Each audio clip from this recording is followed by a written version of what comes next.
నమస్తే మిత్రమా, welcome to epitome. So ఈరోజు మనకు కీలకమైన అప్డేట్స్ కూడా మనకు విద్యా ఉద్యోగ సమాచారంలో భాగంగా ఉండడం జరిగింది. సో ప్రతి ఒక్కరు కూడా లాస్ట్ వరకు ఈ యొక్క సెషన్ను స్కిప్ చేయకుండా చూసేటువంటి ప్రయత్నం చేయండి. సో చాలా ఇంపార్టెంట్ అయినటువంటి అంశాలు ప్రధానంగా చూసుకుంటే తెలంగాణలో ఈ యొక్క గ్రూప్స్ నియామకాలపైన దాని యొక్క ఫలితాలపైనటువంటి చాలా ఇంపార్టెంట్ అంశాలు కూడా ఉండడం జరిగింది. ఒక్కసారి వాటిని గమనించుకునేటువంటి ప్రయత్నం చేద్దాం. నేడు గ్రూప్ 2 ఫలితాల విడుదల అంటూ ప్రధానంగా చూసుకున్నట్టయితే ప్రభుత్వ శాఖల్లో ఖాళీల భర్తీకి నిర్వహించిన గ్రూప్ 2 పరీక్ష ఫలితాలను మంగళవారం విడుదల కానున్నాయి. జిఆర్ఎల్ జనరల్ ర్యాంకింగ్ లిస్టులను టీజీపీఎస్సీ మంగళవారం విడుదల చేయనున్నది. 783 పోస్టుల భర్తీకి 2022లో గ్రూప్ 2 నోటిఫికేషన్ విడుదల కాగా 5 లక్షలకు పైగా అభ్యర్థులు దరఖాస్తు చేసుకున్నారు. 2023 ఆగస్టు 29, 30వ తేదీన పరీక్షలు నిర్వహించారు.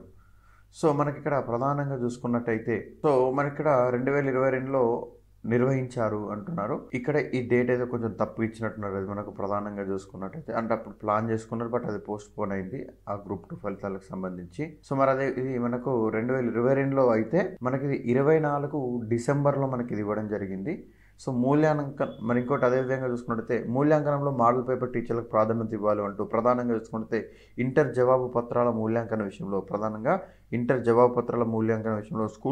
మోడల్ స్కూల్ టీచర్లకు ప్రాధాన్యత ఇవ్వాలని మోడల్ స్కూల్ టీచర్స్ అసోసియేషన్ నేతలు కోరారు. చీఫ్ ఎగ్జామినర్, సబ్జెక్ట్ ఎక్స్పర్ట్స్ మనకు అదేవిధంగా సిఎస్డిఓ విధుల్లో అన్యాయం చేయవద్దని ఇంటర్ బోర్డు సెక్రటరీ కృష్ణాదిత్యకు వినతి పత్రం సమర్పించారు. నెక్స్ట్ అదేవిధంగా ల్యాబ్ టెక్నీషియన్ పోస్టుల ఫలితాల విడుదల మనకు ప్రధానంగా చూసుకున్నట్టయితే ఏదైతే ల్యాబ్ టెక్నీషియన్ గ్రేడ్ 2 పోస్టుల భర్తీ కోసం నిరుడు నవంబర్ 11న రాష్ట్ర వ్యాప్తంగా నిర్వహించిన పరీక్షా ఫలితాలు వెల్లడయ్యాయి.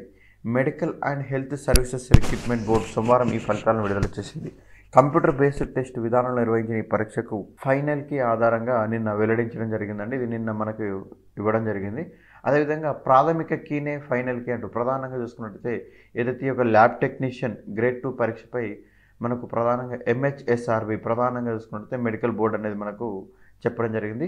గత ఏడాది నవంబర్ 11న నిర్వహించిన ల్యాబ్ టెక్నీషియన్ గ్రేడ్ 2 పరీక్షకు సంబంధించి 2024 నవంబర్ 12న విడుదల చేసిన ప్రాథమిక కీనే తుది కీగా నిర్ణయించినట్టు రాష్ట్ర వైద్య ఆరోగ్య శాఖ రిక్రూట్మెంట్ బోర్డు మనకు సోమవారం ప్రకటించింది. కంప్యూటర్ బేస్డ్ టెస్ట్ CBT విధానంలో జరిగిన ఈ పరీక్ష ప్రాథమిక కీపై బోర్డు 2024 నవంబర్ 14 సాయంత్రం 5 గంటల వరకు అభ్యంతరాలు స్వీకరించింది. వచ్చిన అభ్యంతరాలను సబ్జెక్టుల నిపుణులతో కూడిన కీని సమగ్రంగా పరిశీలించి ప్రాథమిక కీలో ఇచ్చిన జవాబులో ఎలాంటి తప్పు లేదని నిర్ణయించినట్టు బోర్డు తెలిపింది. అందువల్ల ప్రాథమిక కీనే ఫైనల్ కీగా ప్రకటించినట్టు పేర్కొంది. ఫైనల్ కీని మనకు MHSRB అధికారిక వెబ్సైట్లో అందుబాటులో ఉంచినట్టు తెలుస్తుంది. ప్రొవిజనల్ మెరిట్ లిస్టులను త్వరలో విడుదల చేస్తామని ప్రకటించింది. అభ్యర్థులు తమ అకౌంట్లోకి లాగిన్ అయ్యి మార్కులను చెక్ చేసుకోవచ్చని సూచించడం కూడా జరిగింది. సో మరి అదేవిధంగా ఇంకొక కీలకమైన అప్డేట్స్ కూడా చూసుకున్నట్టయితే గ్రూప్ 1 మెయిన్స్ మార్కుల విడుదల అంటూ మనకు ప్రధానంగా చూసుకున్నట్టయితే రాష్ట్ర ప్రభుత్వ శాఖల్లో 563 పోస్టుల భర్తీ కోసం నిర్వహించిన గ్రూప్ 1 మెయిన్స్ పరీక్షా ఫలితాలను తెలంగాణ పబ్లిక్ సర్వీస్ కమిషన్ సోమవారం విడుదల చేసింది. పేపర్ల వారీగా 7 పేపర్ల మార్కులను కమిషన్ వెబ్సైట్లో అందుబాటులో ఉంచింది. అభ్యర్థులు వారి యొక్క టీజీపీఎస్ ఐడి, మెయిన్స్ పరీక్షల హాల్ టికెట్ నెంబర్, పుట్టిన తేదీ, 1 టైం పాస్వర్డ్ ద్వారా లాగిన్ అయ్యి మార్కులు తెలుసుకోవచ్చని సూచించింది. ఈ ఫలితాలు ఈ నెల 16వ తేదీ సాయంత్రం 5 గంటల వరకు కూడా వెబ్సైట్లో అందుబాటులో ఉంటాయి. ఈ నేపథ్యంలో అభ్యర్థుల జాబితాను డౌన్లోడ్ చేసుకోవాలని టీజీపీఎస్సీ కోరింది. గ్రూప్ 1 నియామకాల ప్రక్రియ పూర్తయ్యే వరకు ఈ మార్కుల జాబితా అందుబాటులో ఉంచుకోవాలని సూచించింది. కాగా నిబంధనల ప్రకారం రిజర్వ్డ్, అన్క్వాలిఫైడ్, అదేవిధంగా డిస్క్వాలిఫైడ్ కేటగిరీలో వచ్చిన అభ్యర్థులు తమ యొక్క మార్కుల జాబితాను ప్రస్తుతం విడుదల చేయడం లేదు. అదేవిధంగా కోర్టు ఆదేశాలతో మెయిన్స్ పరీక్షలు రాసిన అభ్యర్థులు మార్కుల జాబితాను హైకోర్టు ఉత్తర్వులకు లోబడి కమిషన్ విడుదల చేయలేదు. సో ఎవరైతే కోర్టు లాస్ట్లో మనకు రేపు ఎగ్జామ్ అనగా ఈరోజు కొంతమందికి ఆ రోజు వాళ్ళ హాల్ టికెట్ డిస్ట్రిబ్యూట్ చేయడం జరిగింది. సో అలాంటి అభ్యర్థులకు సంబంధించినటువంటి కోర్టులో కేసు పెండింగ్ ఉంది కాబట్టి వాళ్ళ యొక్క మార్కుల జాబితాను హైకోర్టు ఉత్తర్వులకు లోబడి కమిషన్ అనేది విడుదల చేయలేదు. ఈ ఫలితాల్లో హన్మకొండ జిల్లా షాయంపేటకు చెందిన మనకు ప్రధానంగా తేజస్వినికి 900కు గాను 532 మార్కులు సాధించారు. ఆమె 2019లో గ్రూప్ 2 పరీక్షలు ప్రతిభ చూపి మండల పంచాయతీ ఆఫీసర్గా ఉద్యోగం సాధించి ప్రస్తుతం జయశంకర్ భూపాలపల్లి జిల్లాలో విధులు నిర్వహిస్తున్నారు. గ్రూప్ 1లో డిప్యూటీ కలెక్టర్లుగా ఎంపిక అవుతారని తేజస్విని ధీమా వ్యక్తం చేశారు.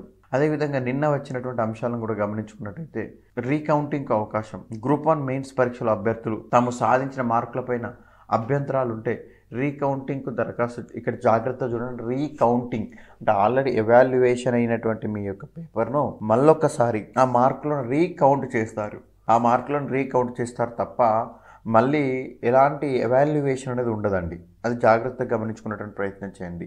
రీకౌంటింగ్కు దరఖాస్తు చేసుకునే అవకాశాన్ని టీజీపీఎస్సీ కల్పించింది. అందుకోసం అభ్యర్థులు ఈ నెల 24వ తేదీ సాయంత్రం 5 గంటల వరకు ఫీజు చెల్లించాల్సి ఉంటుంది.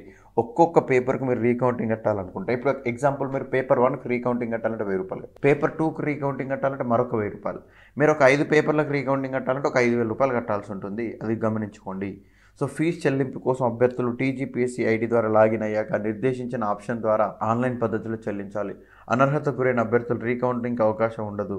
అభ్యర్థులు తమ ఒరిజినల్ సర్టిఫికేట్లను నోటిఫికేషన్ మనకు అనెక్టర్ 6లో నిర్దేశించిన ప్రకారం అందుబాటులో ఉంచుకోవాలని కమిషన్ సూచించింది. సో సర్టిఫికేట్ వెరిఫికేషన్ సంబంధించినటువంటి అంశాలు కూడా మనకి ఇక్కడ మెన్షన్ చేయడం జరిగింది.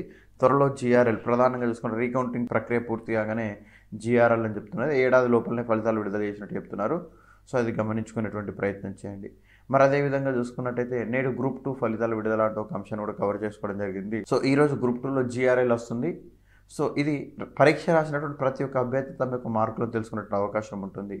సో మరి అదేవిధంగా చూసుకుంటే గ్రూప్ 1 మెయిన్స్ మార్కుల విడుదల అంటూ మరొక అంశాన్ని ఇక్కడే కవర్ చేయడం జరిగింది.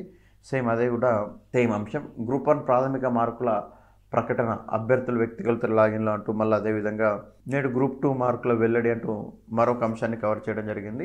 ఇంటర్ ఆంగ్ల పరీక్షలో 7వ ప్రశ్నకు మార్కులు అని అంటూ ఇక్కడ మరొక అంశాన్ని కూడా క్లియర్గా ఇవ్వడం జరిగింది. జవాబు రాసేందుకు ప్రయత్నించిన వారికి ఇస్తాం ఇంటర్ బోర్డు. సో ప్రధానంగా చూసుకుంటే రాష్ట్ర వ్యాప్తంగా సోమవారం జరిగిన ఇంటర్మీడియట్ ద్వితీయ సంవత్సరం ఆంగ్ల పరీక్షల్లో 7వ ప్రశ్నకు మార్కులు కలుపుతామని ఇంటర్ బోర్డు ప్రకటించింది. ఈ 4 మార్కుల ప్రశ్న ముద్రణ లోపం వల్ల సరిగా కనిపించకపోవడం విద్యార్థులు అయోమయానికి గురి అయ్యారు.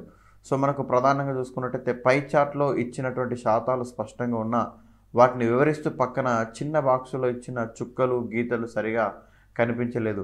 అనేక పరీక్షా కేంద్రాల విద్యార్థులు ఈ విషయాన్ని న్యూజిలేటర్ల దృష్టికి తీసుకురాగా తమకు ఇంటర్ బోర్డు నుంచి ఎలాంటి సమాచారం లేదని మీరైతే తెలిసిన మేరకు జవాబు రాయాలని చెప్పారు. జడ్చర్ల తదితర చోట్ల చీఫ్ సూపరింటెండెంట్లకు కొందరు విద్యార్థులు లిఖితపూర్వకంగా ఫిర్యాదు చేశారు. దీనిపై సబ్జెక్టు నిపుణులతో చర్చించిన అనంతరం ఈ ప్రశ్నకు సమాధానం రాసేందుకు అటెంప్ట్ చేసిన అంటే ఈ క్వశ్చన్ ఎవరైతే అటెంప్ట్ చేస్తారో విద్యార్థులు వాళ్లకు 4 మార్కులు ఇవ్వనున్నట్టు ఇంటర్ బోర్డు నిర్ణయించింది. ఈ మేరకు బోర్డు కార్యదర్శి కృష్ణాదిత్య సోమవారం రాత్రి ఒక ప్రకటన జారీ చేశారు. సోమవారం ఆంగ్ల పరీక్షకు 4,33,963 మంది హాజరు కాగా 13,029 మంది గైర్హాజరు అవ్వడం అంటే ఆబ్సెంట్ అవ్వడం జరిగింది. అదేవిధంగా చూసుకున్నట్టయితే మరొక అంశాన్ని కూడా మనం గమనించుకోవచ్చు. ఇక్కడ గ్రూప్ 1 ప్రాథమిక మార్కుల ప్రకటన అంటూ సేమ్ ఇదే అంశాన్ని కూడా మనకి ఇవ్వడం జరిగింది. మరొక 20 రోజుల లోపల జీఆర్ఎల్ అంటూ ఇవ్వడం జరిగింది. శ్యామ్ ప్రసాద్ ముఖర్జీ పోర్టులో కోల్కతాలోని శ్యామ్ ప్రసాద్ ముఖర్జీ పోర్టు ఒప్పంద ప్రాతిపదికన అంటే కాంట్రాక్ట్ బేస్ మీద సో మనకు ప్రధానంగా చూసుకుంటే 3 యాంకరేజ్ పైలట్ పోస్టుల భర్తీకి అప్లికేషన్స్ ఇన్వైట్ చేస్తున్నారు. సో ఇక్కడ ఎలిజిబిలిటీ వచ్చేసరికి డిపెండ్స్ అపాన్ ద పోస్ట్ను బేస్ చేసుకుని కన్సర్న్ డిపార్ట్మెంట్లో సో కాంపిటెన్సీ సెకండ్ మెట్ ద్వారా మనకు ఫస్ట్ మెట్ సర్టిఫికేట్ అనేది ఉండాలి, వాళ్ళు మాత్రం ఎలిజిబుల్. సో గరిష్ట ఏజ్ వచ్చేసరికి 1/3/2025 నాటికి 50 ఏళ్ళకు మించి ఉండకూడదు. సో 50 ఏళ్ళు ఉండాలని చెప్తున్నారు. సో వేతనం వచ్చేసరికి నెలకు ₹1,00,000 నుంచి ₹1,50,000 వరకు. అప్లికేషన్ వచ్చేసరికి ఆఫ్లైన్ మోడ్లో. సో మనకు ఆఫ్లైన్ మోడ్లో కాబట్టి మీరు ఈ అప్లికేషన్ ఫామ్ను కొరియర్ చేయాల్సినటువంటి అంశం ఏంటి ఎక్కడికంటే director marine department Shyam Prasad Mukherjee port Kolkata 15 Strand road Kolkata 700001 అనే ఒక పిన్ కోడ్కు మీరు పోస్ట్ చేయాల్సి ఉంటుంది. ఈ యొక్క సెలక్షన్ అనే రిటర్న్ టెస్ట్ ఉంటుంది. ఆ తర్వాత ఇంటర్వ్యూని బేస్ చేసుకుని ఉంటుంది. మీ యొక్క అప్లికేషన్స్ అన్ని April 4th వాళ్ళకి రీచ్ కావాలి. సో ఈ కన్సర్న్ వెబ్సైట్లో దానికి సంబంధించినటువంటి ఇన్ఫర్మేషన్ ఉంటుంది. సో అదేవిధంగా చూసుకున్నట్లయితే పాత నోటిఫికేషన్లోని నిబంధనలు మార్చలేమంటూ ప్రధానంగా గత 2-3 రోజుల నుంచి వస్తున్నటువంటి అంశాలపైన మనకి ఇక్కడ స్పందించినట్టు తెలుస్తుంది. బీసీ రిజర్వేషన్లపై అసెంబ్లీలో తీర్మానం చేసి కేంద్రానికి పంపిన తర్వాత ఏం చేస్తుందో చూసి స్థానిక సంస్థల ఎన్నికలపై నిర్ణయిస్తాం. మనకు ప్రధానంగా చూసుకున్నట్టయితే తుమ్మిడిహట్టికి మహారాష్ట్రలో భూసేకరణకు ప్రయత్నిస్తున్నాం. మందకృష్ణ అంటే నాకు గౌరవం అని కానీ ఆయన భాజపా నేతలా మాట్లాడే ఒక పొలిటికల్ స్టేట్మెంట్ అండి. గతంలో ఇచ్చిన ఉద్యోగ నోటిఫికేషన్లలో నిబంధనలు ఇప్పుడు మార్చడం సాధ్యం కాదు. కొత్త రిజర్వేషన్ల నిబంధనలు పాత నోటిఫికేషన్లకు వర్తింపజేస్తే కోర్టులు కొట్టివేస్తాయి. ఎస్సీ వర్గీకరణపై సుప్రీంకోర్టు తీర్పు తర్వాత కొత్త నోటిఫికేషన్లు ఇవ్వలేదు. ఇక ముందు ఇచ్చే నోటిఫికేషన్లో కొత్త నిబంధనలు వర్తిస్తాయి. ఏపీలో ఎస్సీ వర్గీకరణ మొదలు పెట్టకపోయినా అక్కడ మాదిగలకు న్యాయం జరిగిందని చెబుతారా? ఇక్కడ వర్గీకరణ చేస్తే అన్యాయం జరిగినట్లు అంటూ నిన్నటి మనం క్లాస్లో డిస్కస్ చేసుకున్న అంశానికి ముఖ్యమంత్రి గారు కూడా ప్రధానంగా రిప్లై రావడం జరిగింది.